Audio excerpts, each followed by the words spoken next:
Hello Sanjiko, akkam nagaa? Haa Samiraa yee bareeddu.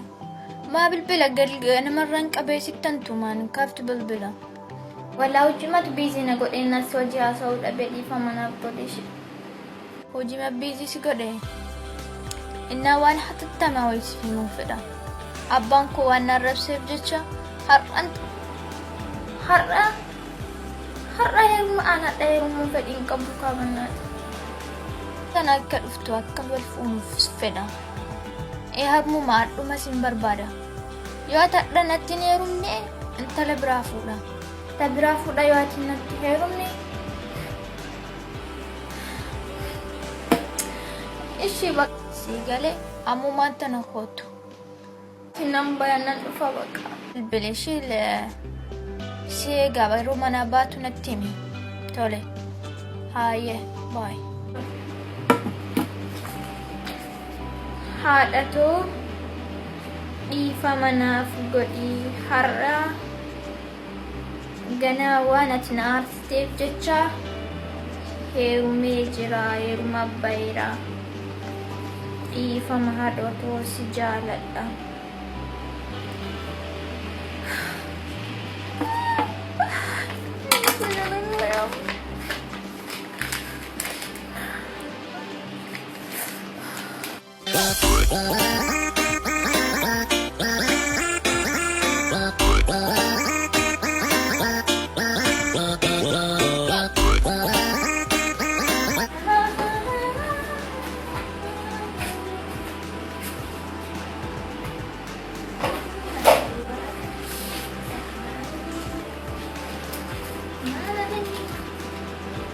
Harmee too dhiifama naaf godhii aadhaan deebee jira heerumee jira. Mucayyoon tiyya ni heerumte.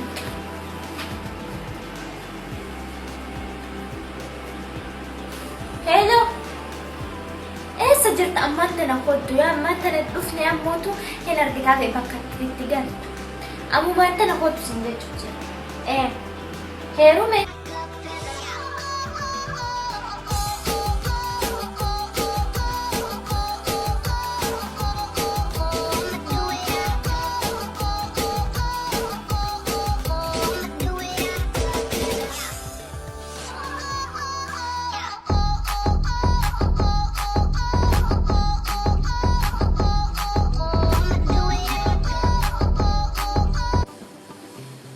Haadha shorroomee akkam jirta?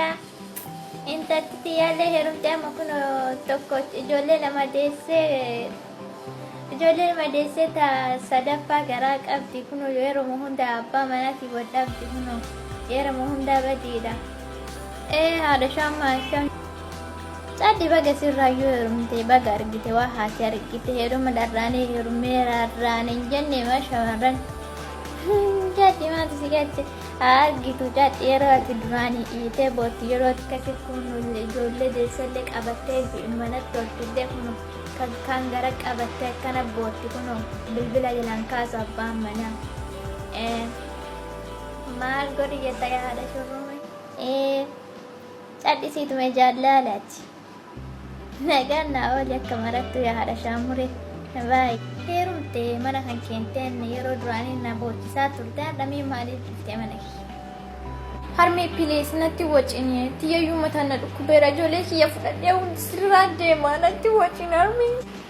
Akka jedhu daa'imman tattaatan dhalte mootuu kun mana fincaanii balleessite asii kaatii qakeessa cabsite ol kaatan dhoogitu fuudhee abbaa galchi. Maalaa godhuuf jettaree kasi fuudhe kun sibicha kasi dhale malee ijoollee keekee waliin sin dhalle ijoollee tantee fuudhinarraa baas. Ijoollee mataa na dhukkubsite tiyyayyuu jiruun tiyyayyuu na dadhabsiifteetti mana tiyyaa xaachuu dadhabeera.